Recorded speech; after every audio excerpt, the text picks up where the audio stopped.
الحمدللہ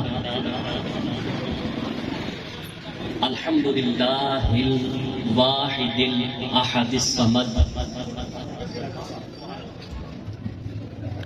الماجد الحمید المتحمد الذي لا تحيط به الافكار ولا تنتهي اليه الاسرار ولا تدركه البصائر والابصار والصلاة والسلام على سيدنا محمد عبده الأوحد الأعبد وحبيبه الأوحد وأمينه الأجود وهو المرسل الأكمل الأجمل الأفضل الأعظم الأكرم الأحلم والأعلم وعلى آله وأصحابه وذرياته أجمعين أما بعد فأعوذ بالله من الشيطان الرجيم بسم الله الرحمن الرحيم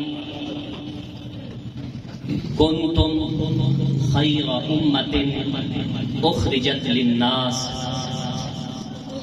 تأمرون بالمعروف وتنهون عن المنكر صدق الله المولانا العظيم وصدق رسوله النبي الكريم الأمين ونحن على ذلك لمن الشاهدين والشاكرين والحمد لله رب العالمين. معزز محتشم حاضرین و سامعین، میرے عزیزم عاشق رسالت مآب، مجاہد ختم نبوت، عالم نبیل، فاضل جلیل حضرت علامہ تنویر احمد راٹھور صاحب اور ان کی پوری ٹیم پاسبان ختم نبوت کی، آپ سب احباب میرے دل کے بہت قریب ہیں، اور میں نے آنے سے قبل محترم علامہ صاحب سے بھی یہی گزارش کی تھی کہ خطاب ہم اور جگہ کرتے ہیں، یہاں پر آپ کو سبق سنانے کے لیے آیا ہے، تو اپنی ان گزارشات سے قبل میں اس بات کا اعتراف کھلے دل سے کرنا چاہوں گا کہ جیسے عزیزم علامہ صاحب نے میرا تعارف کروایا، میرے اندر نہ تو کوئی خوبی ہے اور نہ ہی میں اپنے آپ کو اس قابل سمجھتا ہوں کہ میرا اس طریقے سے تعارف کروایا جائے. یہ ان کی محبت ہے، یہ ان کا بڑا پن ہے، اور میں صرف یہ کہوں گا کہ انہوں نے میرے بارے میں جو بھی کہا میں اس میں سے کچھ بھی نہیں ہوں.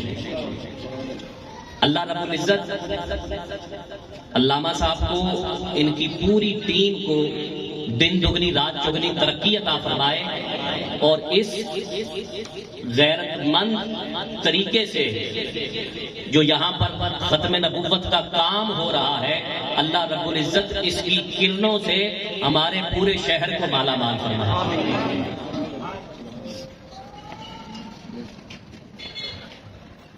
کبھی ایسا اتفاق نہیں ہوا کہ ہفتہ وار اتنا بڑا پروگرام ختم نبوت کے حوالہ سے نہ صرف شہر فیصل آباد بلکہ پاکستان کے دیگر شہروں میں بھی اس کام کی مثال نہیں ملتی جو یہ مبارک کام امین فارق اور پاسبان ختم نبوت کی ٹیم کر رہی ہے. جتنی مبارکباد دی جائے کم ہے.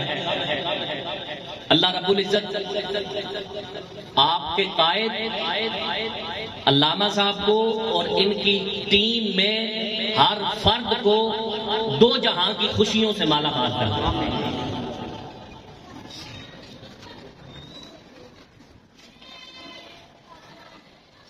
ابھی رستے میں آتے ہوئے ایک جگہ پر رکے تو میں نے پوچھا امین پارک جانا ہے، تو امین پارک مسجد میں جانا ہے، تو انہوں نے کہا کہ جہاں ختم نبوت کا پروگرام ہوتا ہے، علاقے میں تعارف ختم نبوت کا پروگرام ہے، جو آج سے پہلے ہماری تعریف نہیں ہوا کرتی تھی۔ ہم کو اگر تلاش کرنا ہوتا تو 11ویں شریف کی محفل سے تلاش کیا جاتا تھا، ہم کو تلاش کرنا ہوتا تو دوسری کسی محفل کی وجہ سے تلاش کیا جاتا۔ یہاں پر تلاش کرنا اس لیے آسان ہے، انہوں نے کہا کہ ختم نبوت کے پروگرام میں جانا ہے۔ ہر ایک بات پر میری طرف سے ڈھیروں مبارکباد اور ڈھیروں دعائیں آپ سب کے لیے، اور یقیناً آپ لوگ جو موجود ہیں، آپ تمام لوگ مبارکباد کے اتنے ہی مستحق ہیں جتنا یہ کام کرنے والے مستحق ہیں، کیونکہ اگر آپ نہ تشریف لائیں تو یہ پروگرام اس طریقے سے کامیابی سے نہ ہو سکے۔ تو جتنی مبارکباد پاسبان ختم نبوت کی ٹیم کو ہے، اتنی ہی مبارکباد یہاں پہ آنے والے ہر بزرگ، ہر بچے اور ہر نوجوان کے لیے بھی ہے۔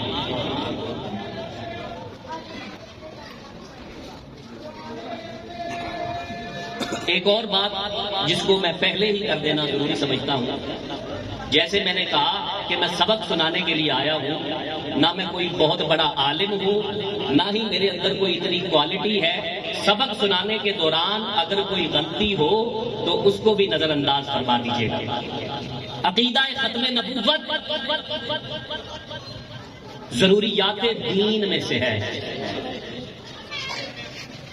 عقیدہ ختم نبوت کو آسان الفاظ میں سمجھنے کے لیے یہ بات یاد رکھیے، اگر کوئی شخص یہ کہتا ہے کہ خدا ایک نہیں خدا دو ہے، تو کیا وہ مسلمان رہ سکتا ہے؟ اسی طریقے سے اگر کوئی شخص حضور علیہ السلام کے بارے میں یہ عقیدہ رکھے کہ حضور کے بعد بھی کوئی نبی آ سکتا ہے، جیسے خدا کی توحید کا انکار کرنے والا دائرہ اسلام سے خارج ہے، ایسے ہی حضور کی ختم نبوت کا انکار کرنے والا بھی دائرہ اسلام سے خارج ہے۔ نعرہ تکبیر، نعرہ رسالت،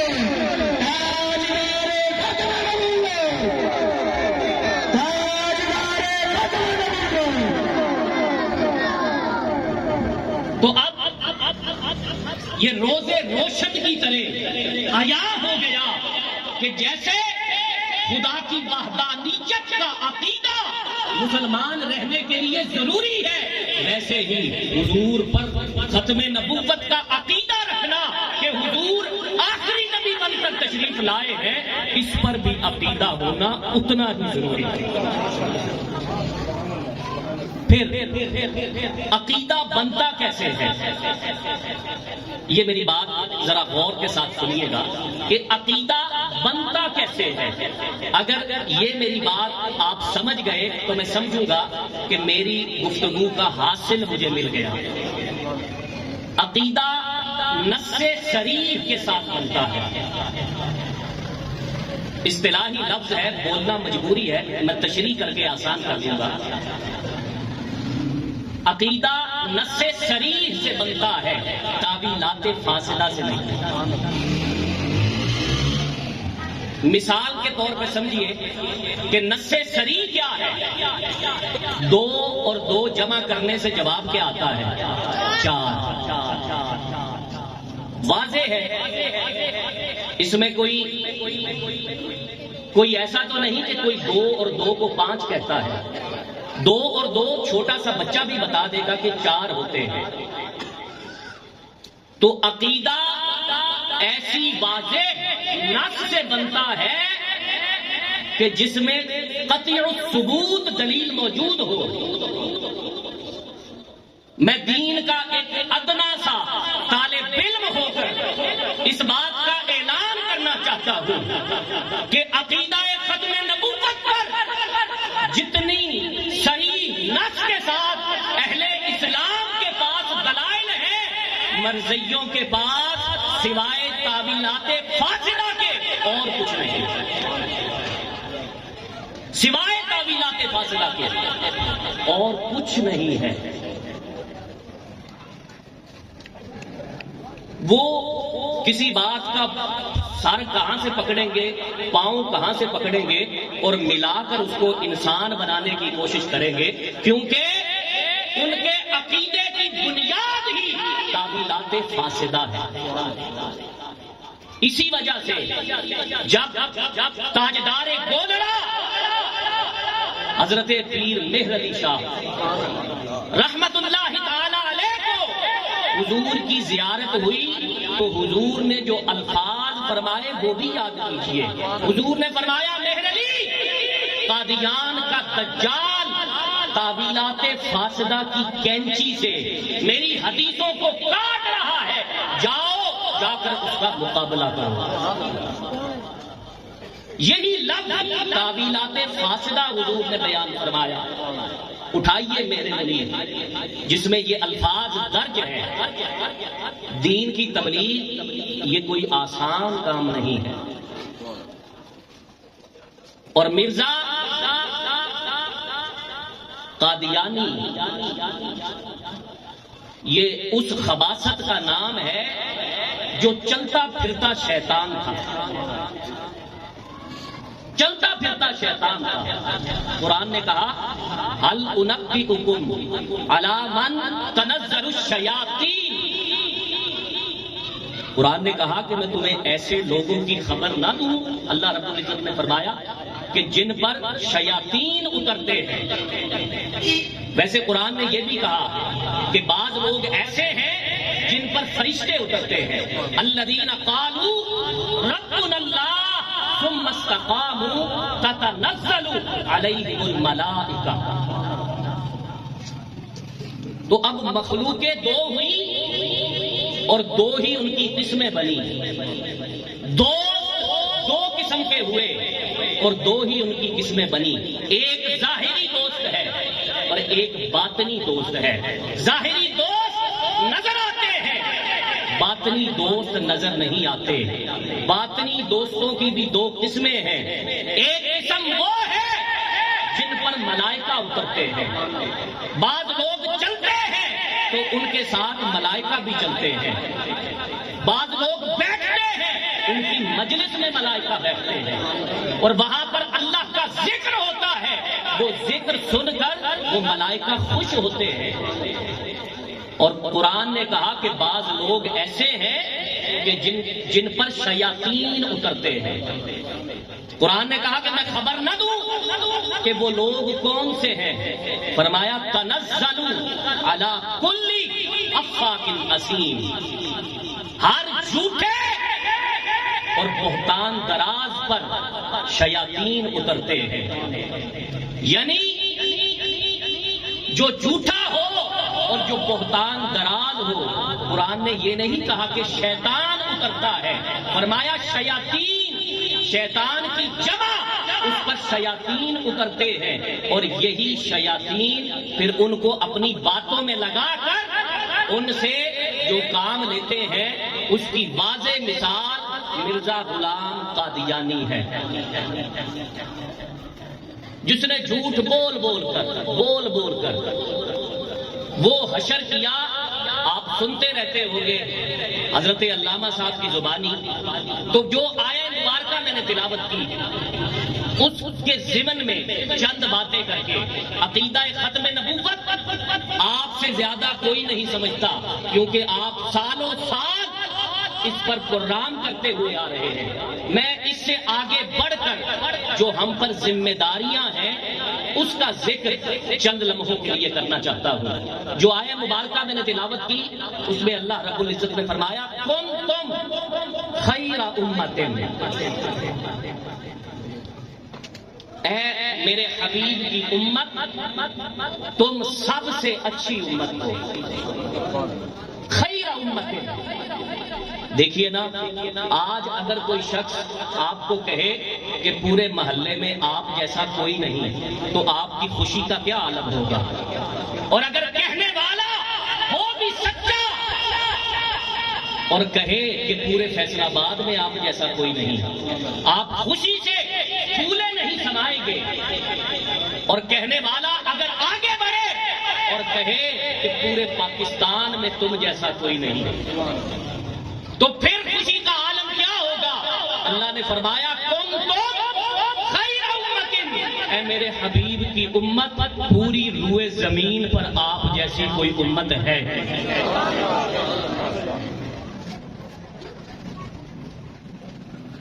فرمایا پروردگار اس کی وجہ کیا ہے کہ حضور کی امت جیسی کوئی امت کیوں نہیں؟ فرمایا پہلی وجہ یہ ہے کہ حضور نبیوں کے سردار بن کر تشریف لائے، اور حضور کی امت تمام امتوں کی سردار، حضور ختم نبوت کا تاج پہن کر تشریف لائے، اور حضور کی امت آخری نبی آخری امت بن کر آئی۔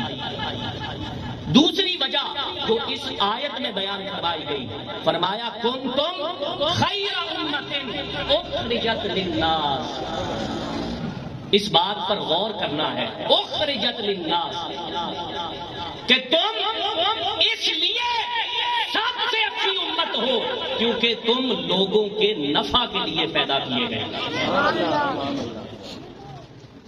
فری اسپتال بنا دینا بھی نفع ہے، لوگوں کو نفع دینا ہے۔ سڑک تعمیر کروا دینا بھی لوگوں کو نفع دینا ہے۔ فری تعلیمی ادارہ بنا دینا بھی لوگوں کو نفع پہنچانا ہے۔ کسی بیمار کو دوا دے دینا بھی نفع ہے، لیکن یہ سب عارضی نفع ہیں۔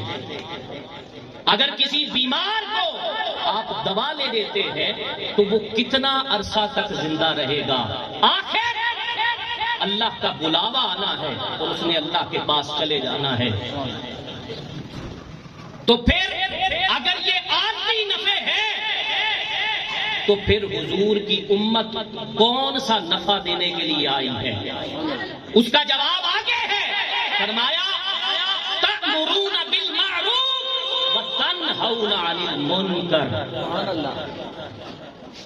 تم جو نفع دینے کے لیے آئے ہو وہ نفع یہ ہے کہ تم نیکی کی تعلیم دیتے ہو اور برائی سے روکتے ہو۔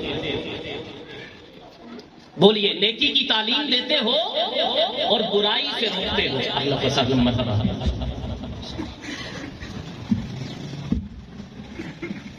بس ٹھیک، کوئی مسئلہ نہیں۔ تم نیکی کی تعلیم دیتے ہو اور برائی سے روکتے ہو۔ اب ایک بندہ کہتا ہے کہ جتھے کوئی لگا ہے انہوں لگا رہن دے۔ ایسی مینٹیلٹی آج ہمارے معاشرے میں ہے جو یہ کہتے ہیں کہ جتھے کوئی لگا ہے انہوں لگا رہن دے۔ مطلب یہ کہ تم اپنا آپ سدھار لو، تم اعمال صالحہ بھی کرو، تم حلال اور حرام کی تمیز بھی کرو، لیکن جو معاشرے کو سدھارنے کا عنصر ہے اس سے تم باز رہو۔ ایسے لوگ ہیں یا نہیں؟ ہیں جو یہ کہتے ہیں کہ جتھے کوئی لگا ہے لگا رہنے دے۔ میں آپ کے سامنے قرآن مجید کا خلاصہ بیان کرنے لگا ہوں، قرآن مجید کا نچوڑ بیان کرنے لگا ہوں، وہ سورت پڑھنے لگا ہوں جس کے بارے میں حضرت امام شافعی نے فرمایا کہ اگر قرآن کی 113 سورتیں نازل نہ ہوتی، صرف ایک یہ سورت العصر نازل ہو جاتی، لوگوں کی ہدایت کے لیے یہ کافی تھی۔ جیسے بیج کے اندر پورا درخت موجود ہوتا ہے، ویسے ہی سورت العصر کے اندر پورا قرآن موجود ہے۔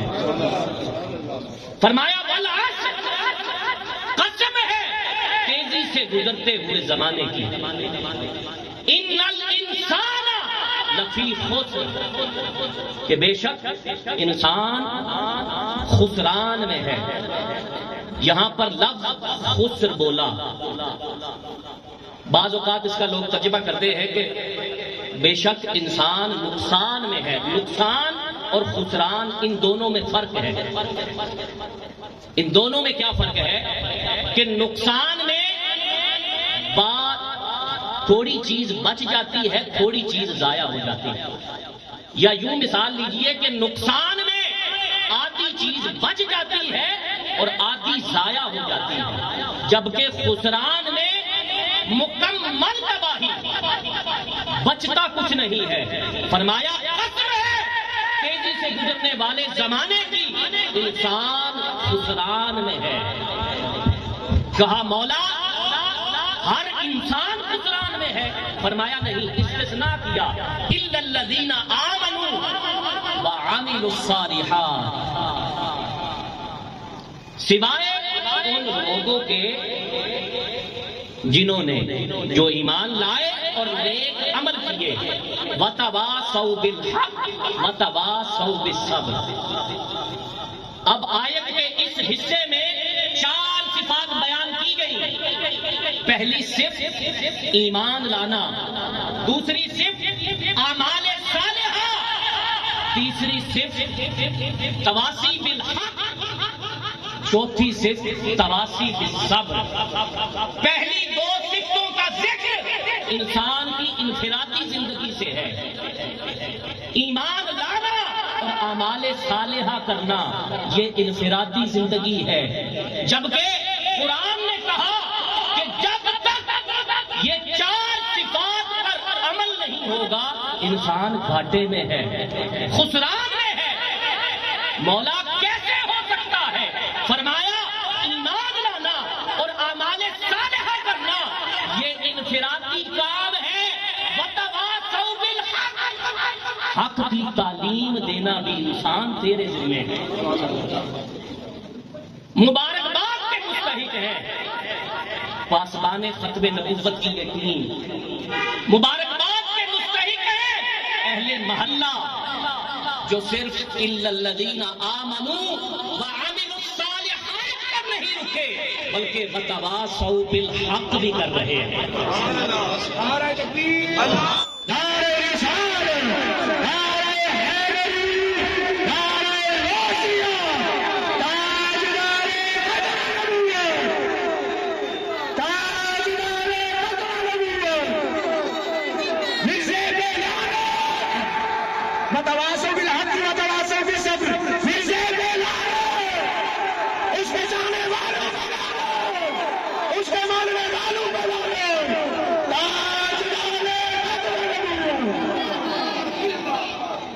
تو فرمایا وتواصوا بالحق کہ حق کا پرچار بھی کرنا ہے. وتواصوا بالصبر، اور ایک دوسرے کو صبر کی تلقین بھی کرنی ہے. جو یہ 4 صفات پر عمل کرے گا وہ اس خسران سے بچ جائے گا.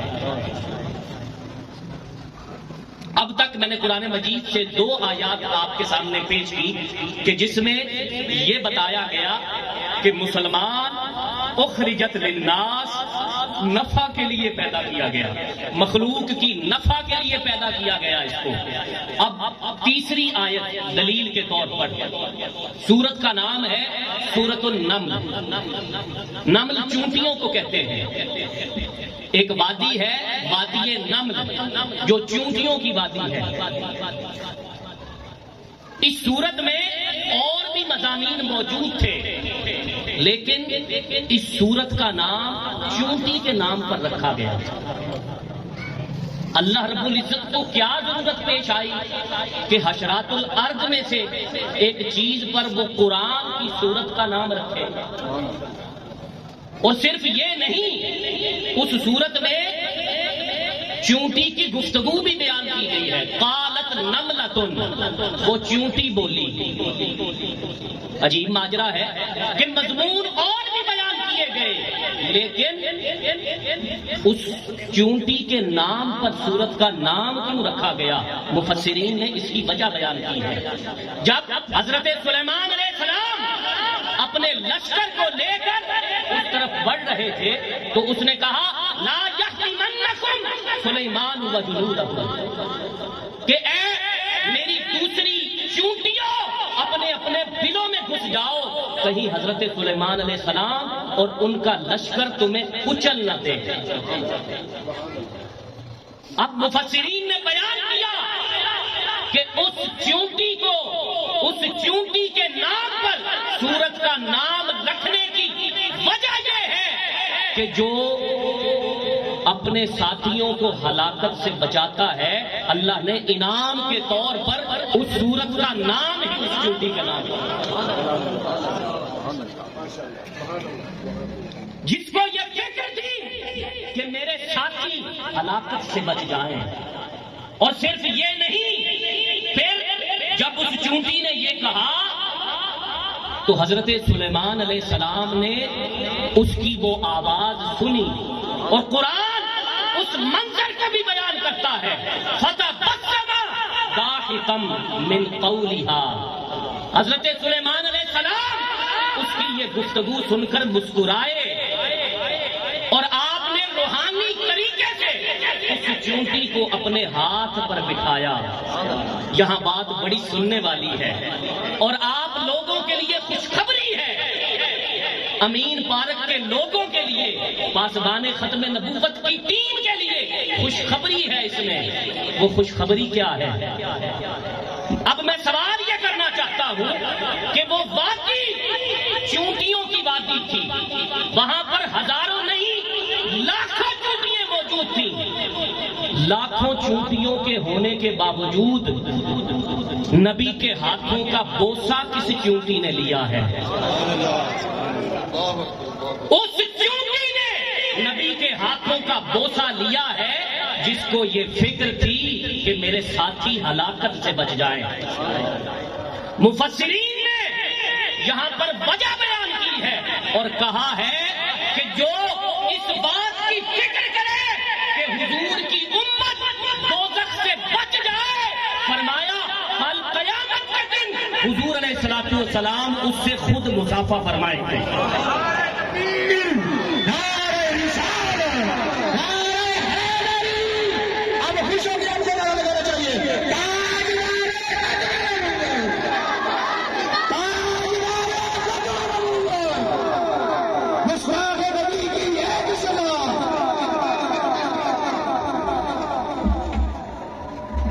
اذان بولے بس تھا کہ چونٹیاں اور بھی تھیں، لاکھوں کروڑوں چونٹیاں تھیں، لیکن نبی کے ہاتھ پر جس چونٹی نے بوسہ دیا وہ چونٹی وہ تھی جس کو فکر تھی کہ میرے باقی ساتھی ہلاکت سے بچ جائیں۔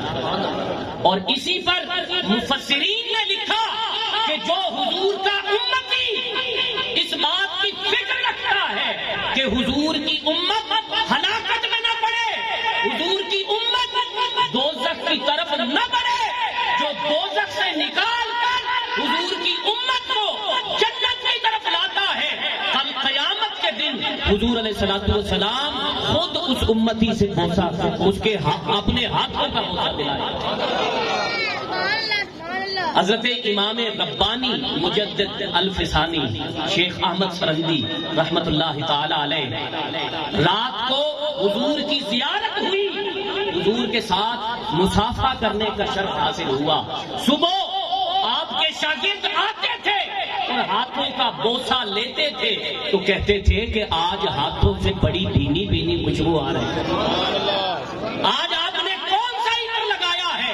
آپ نے فرمایا کہ میں نے عطر کوئی نہیں لگایا، رات کو خواب میں حضور نے مصافحہ کیا ہے کہ اس خوشبوؤں والے کی خوشبوئیں ہیں، ان کی مہک نے دل کے غنچے کھلا دیے ہیں، جس راہ چل دیے ہیں کوچے بسا دیے ہیں۔ حاضرین گرامی قدر، میں نے 3 آیتیں پیش کی، ایک حدیث سنا کر بلکہ 2 حدیثیں سنا کر میں اپنی بات مکمل کر رہا ہوں، مجھے جتنا وقت دیا گیا تھا اس کے اندر رہتے ہوئے۔ موضوع چل رہا ہے کہ حضور کی امت کو خیر کی طرف لانا. اخرجت للناس. حضرت عبد الرحمن بن عوف رضی اللہ تعالی عنہ عشرہ مبشرہ میں سے صحابی ہیں. آپ بہت مالدار تھے، جیسے حضرت عثمان غنی بہت مالدار تھے. مالدار تھے، مال پرست نہ تھے. مالدار ہونا اور مال پرست ہونا، ان دونوں میں فرق ہے. آپ نے ایک دن اعلان کیا کہ آج رات پورے مدینہ میں کسی کے گھر پر چولہا نہیں جلے گا، پورے مدینے کی دعوت میرے گھر پر ہے. کوئی چھوٹا، کوئی بڑا، کوئی عورت مدینہ میں کہیں کھانا نہیں پکے گا، سب کی دعوت عبد الرحمن بن عوف کے گھر ہے. کیسا منظر ہوگا حضرت عبد الرحمن بن عوف کے گھر کا کہ جب نجوم ہدایت صحابہ کرام بھی وہاں پر موجود اور قمر ہدایت تاجدار کائنات صلی اللہ علیہ وسلم بھی وہاں پر موجود. کیسا منظر ہوگا. صحابہ تیاری کر رہے ہیں، حضرت عبد الرحمن بن عوف کے گھر کی طرف بڑھ رہے ہیں. قمر ہدایت تاجدار ختم نبوت صلی اللہ علیہ وآلہ وسلم بھی اپنے کاشانہ اقدس سے نکلے. عجیب منظر دیکھا کہ مسجد نبوی میں ایک صحابی بڑے مغموم بیٹھے ہیں، چہرے پر پریشانی کے اثرات ہیں. حضور نے فرمایا، اے میرے صحابی، ہر کوئی عبد الرحمن بن عوف کی طرف دعوت کھانے کے لیے جا رہا ہے. تمہیں کس چیز نے پریشان کر رکھا ہے کہ تمہارا چہرہ اترا ہوا نظر آ رہا ہے؟ مسئلہ کیا ہے؟ اس صحابی نے جو جواب دیا،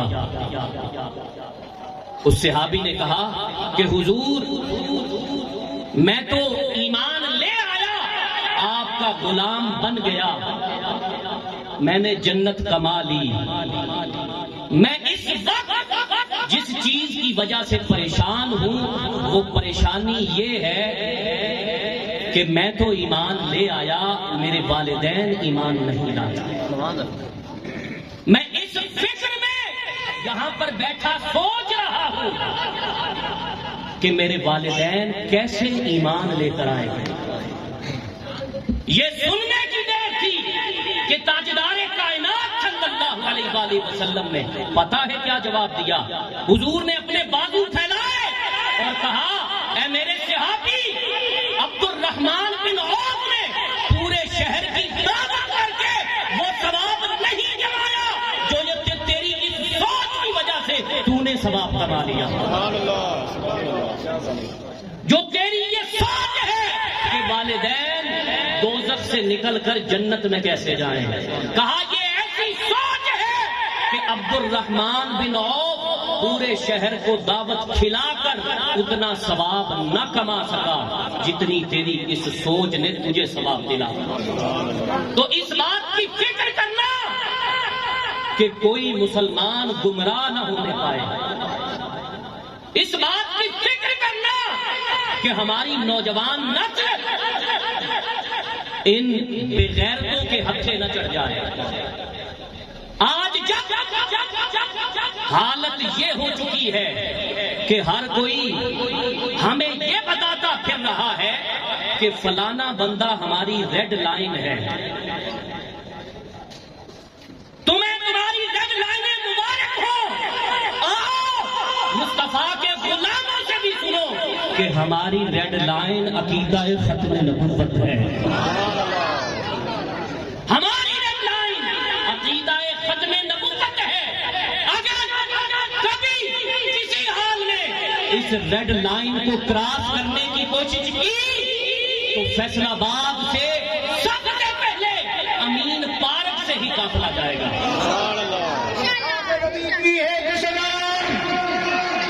اس اثر کا ارادہ کر رہے ہیں. گستاخ نبی دی ہے مسلمان، گستاخ نبی دی ہے مسلمان، گستاخ نبی دی ہے مسلمان. ویسے ہم ایک شعر پڑھتے ہیں، ذوق کی بات ہے یہ بھی بتا دیتا ہوں. وہ شعر پڑھتے ہیں کہ میں وہ سنی ہوں جمیل قادری، مرنے کے بعد میرا لاشا بھی کہے گا الصلاۃ والسلام۔ اچھا، یہ جو شعر ہے کیا یہ صرف شعر ہی ہے؟ تو میں عرض یہ کر رہا تھا کہ یہ جو شعر ہے کیا یہ شعر ہی ہے یا کوئی ایسا واقعہ بھی گزرا ہے جس کو حضرت مولانا جمیل احمد قادری صاحب نے لکھ دیا ہو؟ تو یہ ایک صحابی کا واقعہ موجود ہے۔ اٹھائیے معجم الکبیر، صحابی کا نام ہے حضرت زید بن خارجہ رضی اللہ تعالی عنہ۔ ظہر اور عصر کے درمیان کا وقت تھا، مدینہ کی گلی میں چل رہے تھے، تڑپ کر گرے اور روح قفس انصری سے پرواز کر گئی۔ کتنے خوش نصیب ہیں جن کو موت بھی حضور کی گلیوں میں آ رہی ہے۔ حضرت امام مالک ساری زندگی مدینہ اس لیے نہ چھوڑا کہ آخری وقت مدینہ میں ہی آیا۔ حضرت عمر فاروق دعا کیا کرتے تھے، اللہم اجعل، کس طرح دعا؟ اللہم ارزقنی شہادتا فی سبیلک واجعل موتی فی بلد حبیبی۔ تو دعائیں کیا کرتے تھے۔ حضرت زید بن خارجہ گرے اور تڑپ کر موت ہو گئی اور روح قفس انصری سے پرواز کر گئی۔ آپ کی میت کو لایا گیا، وہاں پر خواتین بھی آ گئی، مرد بھی آ گئے، کوئی باتیں کرے کہ میں نے آج ابھی تھوڑی دیر پہلے ان کو دیکھا ہے، لگتا نہیں تھا کہ یہ ابھی ایسے دنیا کو چھوڑ کر چلے جائیں گے۔ کوئی رونے لگا، آوازیں بلند ہوئی، اتنے میں کفن کے نیچے سے آواز آئی، انصتو ایھا الناس، حدیث کے لفظ ہیں مرتین، فرمایا خاموش ہو جاؤ، اے لوگو خاموش ہو جاؤ، 2 دفعہ فرمایا۔ لوگ حیران ہوئے کہ حضرت زید بن خارجہ کی آواز جب چہرے سے کفن ہٹایا تو منہ تو بند تھا، سینے اور حلق کے درمیان سے آواز آ رہی تھی، اور وہ آواز کیا تھی؟ وہ آواز حضور کی ختم نبوت کو بیان کر رہی تھی۔ فرمایا انصتو ایھا الناس، پھر فرمایا محمد الرسول اللہ النبی الامی وہو خاتم الانبیاء، فرمایا محمد صلی اللہ علیہ وآلہ وسلم اللہ کے رسول ہیں، نبی امی ہیں، اور آپ ختم نبوت کا تاج پہن کر تشریف لائے۔ تو پھر میں کیوں نہ کہوں میں وہ سنی ہوں جمیل قادری، مرنے کے بعد میرا لاشا بھی کہے گا الصلاۃ والسلام۔ حضور کے عقیدہ ختم نبوت کی سمجھ نہیں تو انسانوں کو ہی نہیں، وگرنہ ایک وقت تھا کہ جانور بھی حضور کے عقیدہ ختم نبوت کو پہچانتے تھے۔ مجمع الزوائد میں اس روایت کو بیان کیا حضرت امام جلال الدین سیوطی نے خصائص الکبریٰ میں بیان کیا کہ حضور علیہ حضرت عمر فاروق رضی اللہ تعالی عنہ سے یہ حدیث مروی ہے۔ حضرت عمر فاروق رضی اللہ تعالی عنہ تشریف فرما ہے، حضور علیہ السلام کی مجلس ہے کہ ایک اعرابی شکار کر کے گزر رہا تھا، وہ گوہ کا شکار کر کے جا رہا تھا، گزرتے ہوئے نظر حضور کے چہرے پر پڑی، حضور کے چہرے پر نظر پڑی تو حضرت عمر فاروق سے پوچھنے لگا کہ یہ اتنی سونی صورت والا کون ہے؟ اور میں بڑی ذمہ داری سے یہ بات کہنا چاہتا ہوں کہ کفار نے، ابو جہل اور ابو لہب نے یہ اعلان کر رکھا تھا کہ کوئی بھی حضور کا چہرہ غور سے نہ دیکھے، کیونکہ وہ جانتے تھے کہ جو اس سونے کا چہرہ ایک دفعہ دیکھ لینا وہ پھر اسی کا ہو کر رہ جاتا ہے۔ حضرت عمر فاروق سے پوچھنے لگا کہ یہ اتنی سونی صورت والا کون ہے؟ فرمایا یہی تو وہ نبی ہیں جن کے ہم دیوانے ہوئے پھرتے ہیں۔ وہ حضور سے مخاطب ہوا، وہ اعرابی کافر تھا، کہنے لگا محمد صلی اللہ علیہ وآلہ وسلم مجھے اپنی نبوت پر کوئی دلیل دیجئے تاکہ میں آپ پہ ایمان لے آؤں۔ ادھر بھی دریائے رحمت جوش میں تھا، کہا تو بتا تجھے کیا دلیل چاہیے؟ اس نے کہا کہ میں گوہ کا شکار کر کے آ رہا ہوں، اگر یہ مردہ گوہ آپ کے نبی ہونے کی گواہی دے دے تو میں اسلام قبول کر لوں گا۔ حضور نے فرمایا پکے رہنا۔ اس نے کہا میں پکا ہوں۔ آپ نے فرمایا گو باہر نکالو۔ اس نے تھیلے سے گو باہر نکالی، وہ تو مر چکی تھی، لیکن اس سونے کی زبان میں ایسی تاثیر ہے، مرے ہوئے کو بلائے تو وہ بھی اٹھ جاتے ہیں۔ حدیث کے لفظ ہے کہ وہ گو جب زمین پر آئی، حضور علیہ الصلوۃ والسلام نے اس کو مخاطب کیا اور کہا یاد اے گو۔ حضور کا اتنا کہنے کی دیر تھی کہ اس گو نے سر اٹھایا اور سر اٹھا کر جواب پتہ ہے کیا دیا؟ اس گو نے کہا لبیک وسعدیک۔ حضور نے فرمایا اے گو، تو اس نے کہا لبیک حضور میں حاضر ہوں، آپ حکم فرمائیے۔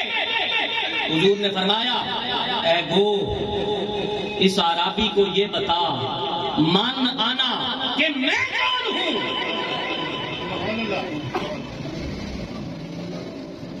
وہ گو جواب دینے لگی، قال ھذا رسول رب العالمین۔ اب اس اعرابی کا مطالبہ پورا ہو چکا تھا، اس نے یہی کہا تھا کہ اگر یہ گو گواہی دے دے تو میں اسلام قبول کر لوں گا۔ گو نے کہا کہ یہ رسول رب العالمین ہے، لیکن اس گو نے یہاں پر بات ختم نہ کی۔ یہ کوئی سچے عقیدے والی گو تھی، اس کو پتا تھا کہ کل قیامت کے نزدیک حضور صلی اللہ علیہ وآلہ وسلم کی عقیدہ طرح طرح کے سوال اٹھائے جائیں گے۔ اس نے کہا قال ھذا رسول رب العالمین وخاتم النبیین۔ یہ صرف رسول رب العالمین ہی نہیں ہے، یہ نبوت کو بھی ختم کر دینے والے ہیں۔ حاضرین گرامی قدر، میری گفتگو اتنی ہی تھی۔ اللہ رب العزت سے دعا ہے کہ اللہ رب العزت میرا کہا آپ کا سنا اپنی بارگاہ میں قبول فرمائے۔ بارے دیگر میں کھڑا ہو کر دونوں ہاتھوں سے آپ کو اور آپ کے محلے کو سلوٹ کرنا چاہتا ہوں، جو حضور کی ختم نبوت پر پہلا دینے کے لیے ایسے جوک در جوک اور ایسا مجمع مہینوں کی محنت کے باوجود لوگ محفل میلاد میں نہیں کر پاتے، اور میں دیکھ رہا ہوں حد نگاہ مجھے اس شاقان مصطفیٰ نظر آ رہے ہیں۔ میں آپ سب کو دونوں ہاتھوں سے سلام کرتا ہوں، آپ کی اس ٹیم کو، پاسبان ختم نبوت کی ٹیم کو دونوں ہاتھوں سے سلوٹ کرتا ہوں، اور دونوں ہاتھوں سے اس مجمع کو ہر ہفتے منعقد کرنے والے ہر ایک چھوٹے بڑے بچے کو دونوں ہاتھوں سے سلوٹ کرتا ہوں۔ اللہ رب العزت آپ کے جذبوں کو آباد رکھے اور آپ کو حضور کی ختم نبوت کا پکا سچا سپاہی بننے کی توفیق عطا فرمائے۔ وآخر دعوانا